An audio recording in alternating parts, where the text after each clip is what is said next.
디모데후서 4장 13절에는 바울의 친구라고 생각되는 가보라는 인물이 나옵니다. 가보는 누구냐면 사도 바울의 친구로서 또한 70문도 70제자 중에 한 명으로서 사도 바울이 자신의 물건을 가보의 집에 맡겨놓고 선교 여행을 다녔던 것을 알 수 있습니다. 디모데후서는 겨울이었고 사도 바울이 마지막 여정을 마감함에 있어서 그가 남겼던 서신서인데 이렇게 말합니다. 내가 올 때 드로아 가보의 집에서 겉옷을 가지고 오고 또 책은 특별히 가죽 종이에 쓴 것을 가져오너라.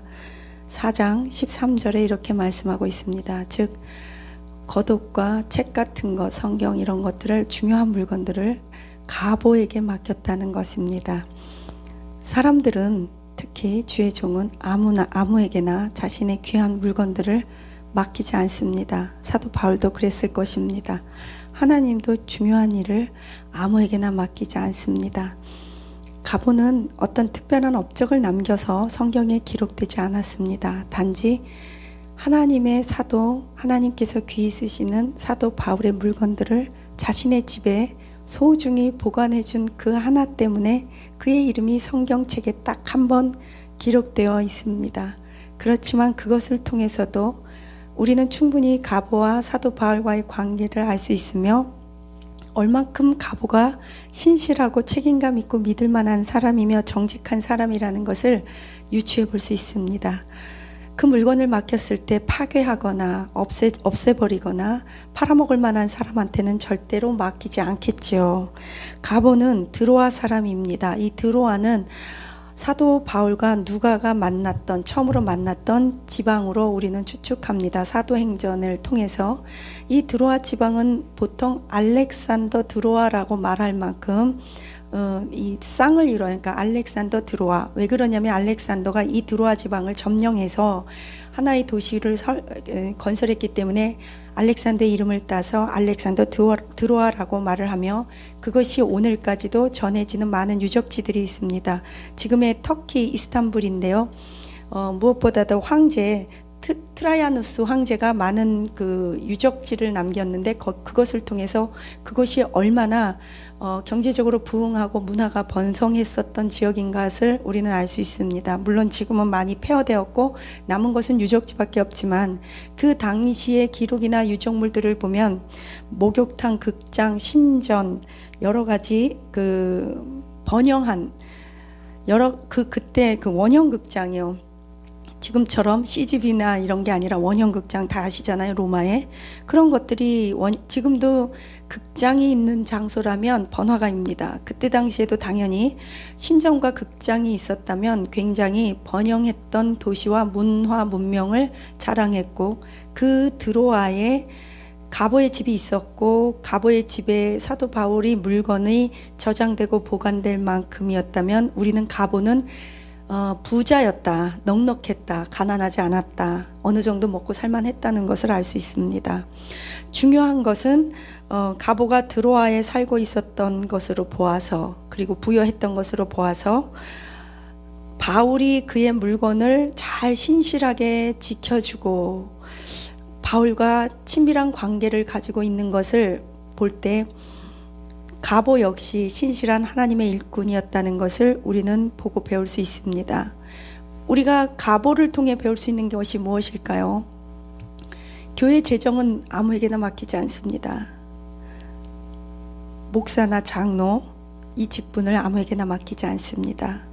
세례 집사 아무에게나 맡기지 않습니다. 물론 늦게 예수님을 믿고 늦게 부름받은 성도님들은 하나님의 위로와 또 다른 계산법이 있습니다. 마태복음의 복음서에 보면 늦게 불러온 청함을 받은 청지기가 있습니다. 포도원의 청지기. 그 늦게 부름받은 청지기는 늦게 부름을 받았을지라도 하나님께서 계산을 그 늦게 온 것에 대해서 감안해 주십니다. 계산을 해서 똑같이 계산해 주시는 것을 봅니다. 즉 하나님은 절대평가하시는 분이십니다. 하나님은 상대평가하시지 않습니다. 너와 나를 비교해서 너는 얘보다 낫고 얘는 얘보다 못하다, 그렇지 않습니다. 하나님은 하나님이 평가하시는 절대 기준에서 언제나 절대 평가를 하시며 우리 각 개인이 행한 대로 동기와 태도와 말과 생각대로 우리가 늦게 부름받았다도 하다 해도 내가 할 수 있는 것은 이 가보처럼 드로아에 살면서, 비록 사도 바울이 이 가보를 데리고 선교여행에 데리고 다니지도 않았습니다. 의사 누가처럼 의술이 있어서 사도 바울을 치료해 준 것도 아닙니다.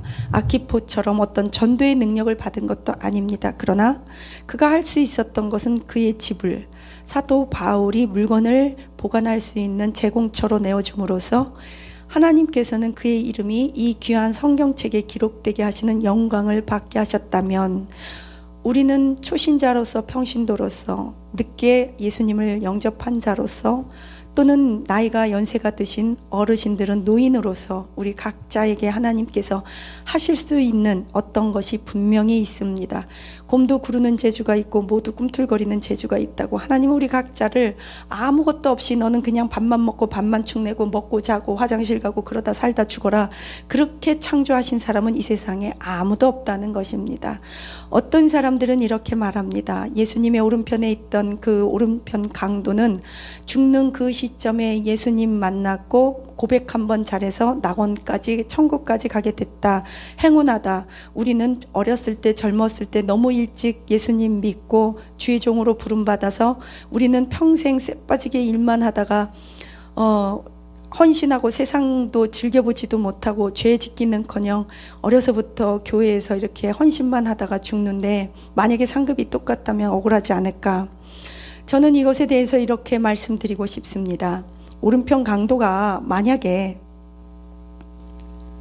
그가 좀 더 일찍 예수님께 부름받았다면 그가 가만히 있었을까요?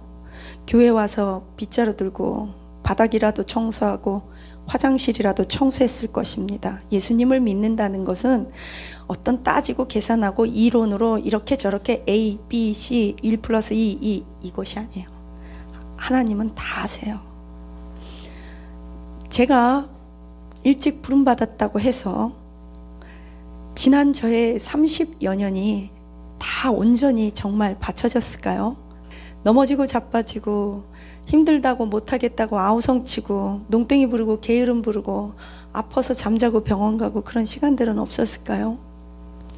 결국 하나님 앞에 부름받았다는 것은 어떤 양의 문제도 있지만 질의 문제도 있고, 하나님의 계산법은 우리의 생각과 상상을 초월할 것 같습니다. 그래서 우리는 어찌되었든 하나님이 늦게 부르셨으면 늦게 부르신 대로, 사도면 사도, 목사면 목사, 집사면 집사, 각자의 장로면 장로, 직분이 있습니다. 이 직분에 맞게 저와 여러분이 이 갑옷처럼 할 수 있는 작은 일에 충성하여 면류관 얻으시기를 축복합니다. 5 받아서 5 남긴 자나 3 받아서 3 남긴 자나 모두 다 하나님 눈에는 작은 것들 뿐이었습니다. 작은 일에 충성할 때 하나님은 착하고 충성된 종아, 하나님의 잔치에 참여하라고 말씀하십니다. 저는 가끔씩 보고 싶은 성도님들이 있습니다. 불행히도 누구나 다 보고 싶은 것은 아닙니다. 저에게 못해 주셨던 분도 있고 이유 없이 저에게 조금 잘못해 주셨던 분도 계십니다. 물론 원망하고 뭐 그런다는 의미가 아니라, 하지만 저에게 제 분수에 넘게 제가 받아야 될 것보다 훨씬 더 크게 은혜 받은 분들을 저는 많이 기억하고 있습니다. 그분들 생각하면 겸손해지고 마음이 숙연해지며 그분들을 존경하지 않을 수가 없습니다. 지금도 마찬가지입니다. 어떤 권사님이 계신데 제가 너무나 바빠서 세탁을 못할 때는 대신 와이셔츠라도 빨아주시고 다려주시고 그러는 권사님이 계십니다. 그분 때문에 용기를 잃지 않고 응원 소리가 되고 격려가 되며 힘이 납니다. 그래서 열심히 할 수 있습니다. 그분은 저에게 말합니다. 제가 할 수 있는 건 열심히 할게요. 힘내셔서 말씀 전하셔야죠. 그 말 한마디, 그리고 그분의 섬김 너무나 감사하죠. 밥을 싸주시는 분도 계십니다. 다 동일한 권사님이에요. 세탁해 주시는 분이 밥도 싸주세요. 원래 그런 거예요. 해주시는 분은 더 해주시고 못 해주셔서 미안하다고 그러세요. 많이 해주시면서도. 어떤 성도는 제가 왜 우는지, 왜 고통하는지, 무엇 때문에 말씀을 전하는지, 무엇 때문에 기도 시간에 애가 타는지 관여도 안 하고 알려고 하지도 않고 상관도 안 하는 분도 계시고, 어떤 분은 제가 저희 교회 성도님도 아닌데 제가 무엇을 하는지 그냥 말하지 않아도 아시는 분이 계시고, 어떤 분은 그냥 제가 늘 주의 일을 한다고 제가 받아야 될 상급보다 대접보다 더 과분하게 겸손히 허리 굽혀서 연세도 많으신데 그렇게 대해 주시고, 저는 그런 성도님들을 보면서 많이 배우고 제 자신을 돌아보게 됩니다. 여러분은 각 교회에서 어떤 역할을 감당하고 계십니까? 가보와 같이 그냥 존재 자체가 믿을 만한 사람, 그래서 저 사람에게는 어떤 말도 해도 되고 어떤 교회 문제도 상의할 수 있는 사람, 입이 무거운 사람, 내가 말하지 않아도 목사로서 저 사람은 목사인 나의 처지를 잘 알아줄 사람, 이런 사람 한두 명만 있어도 목사님들은 어쩌면 지치지 않을 수 있을 것 같습니다. 모르겠습니다. 저의 경우에는 그렇습니다. 원래 상위 0.1%의 책임자, 지도자, 사명받은 사람이 나머지를 끌고 가는 어떤 법칙이 있습니다. 천국에서도 마찬가지겠죠. 면류관 받을 사람들은 하나님 앞에 십자가의 표대를 향해서 전력 질주해 나가며 좌로나 우로나 기우뚱거리고 살펴보지 않습니다. 물론 기우뚱거려요. 실패할 수 있어요. 연약하니까. 하지만 시선을 언제나 천국 본향 십자가에 두고 전력 질주합니다. 그런 저와 여러분이 되시기를 예수님의 이름으로 축복합니다. 모두가 다 작은 일에 충성하는 가보가 될지어다. 물론 작은 일만 하라는 게 아니라 조금 더 늘려가야겠지요. 그러나 첫걸음부터 뛰시기를 바랍니다. 기도합니다. 하나님 감사합니다. 우리는 모두가 다 가보와 같습니다. 하나님, 작은 일에 충성하여 면류관 받게 하옵소서. 한 줄 남기는 인생입니다. 하나 남기는 인생입니다. 우리는 큰 일을 할 수 없고, 우리가 큰 일을 한다 한들 뭘 얼마를 하겠습니까? 주여, 우리로 하여금 하나님 앞에 전력 질주하고 십자가의 표대 향해서 가게 하옵소서. 가보와 같이 중요한 일, 소중한 것 맡길 수 있는 믿을 만한 신실한 자 되게 하옵소서.